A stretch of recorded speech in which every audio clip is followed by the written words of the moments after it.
Hi, my name is Matt, and I was diagnosed with a grade 2 oligodendroglioma in 2007. Biopsied at the time, and then 10 years later underwent an awake craniotomy to debulk the tumour.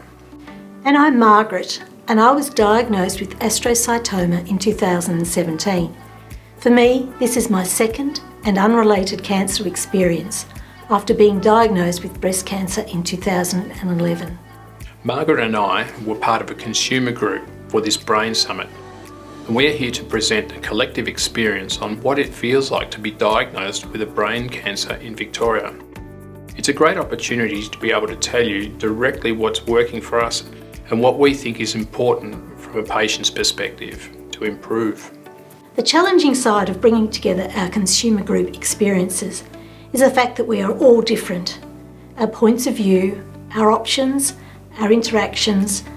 However, there are common themes for people with brain cancer. The areas identified by us as significant can be grouped into 3 themes: communication, coordination, and collaboration. And as you will see, these 3 themes are very related to one another. One impacts on or alters the other. The biggest priority for people with brain cancer is communication. There are 2 important parts of communication. First is the way we are told our diagnosis. This is a diagnosis that changes our lives forever. There were certainly times we felt it had been done well. When medical teams took the time to talk through the diagnosis in a genuine way with patients and families, this helped people feel confident with their treatment and care. When there was time and opportunity during appointments to explain what was happening and why, this made a difference. However, we and our families feel diagnosis is not always given in a sensitive or helpful way. We are shocked, we are sometimes traumatised by the events leading up to diagnosis. So the telling and the explaining of what is going on is really important. When I found out, I was just coming in for a scan to check my head. It was the cardiologist that sent me there for the scan, and I didn't think there was anything wrong. I was on my way out when they said, "Come in, sit down, we have to talk about this." I was alone at the time of diagnosis. It's also not a case of one size fits all. We're all individuals with different needs. We are mothers, friends, brothers, grandfathers.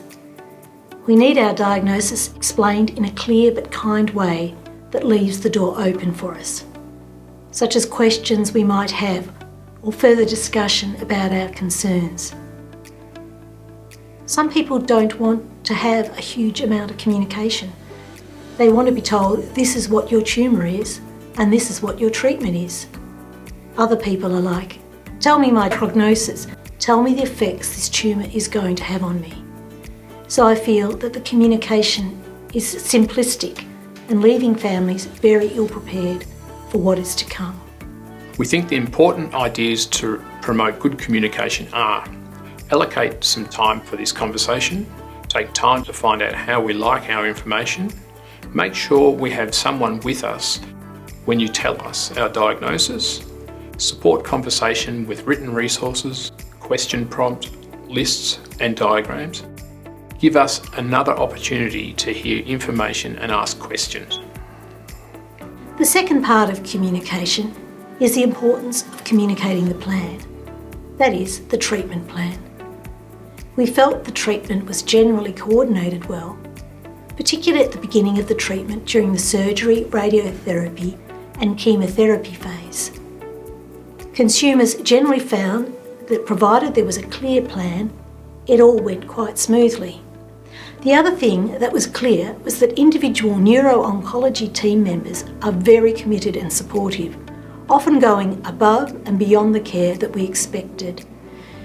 There were several individual specialists, surgeons and nurses that were singled out as making an enormous difference to the brain cancer care experience for particular patients and families.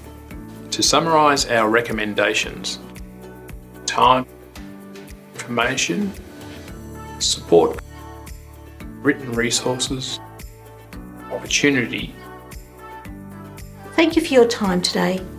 We hope our presentation assists you in working together to prioritise variation for brain cancer care.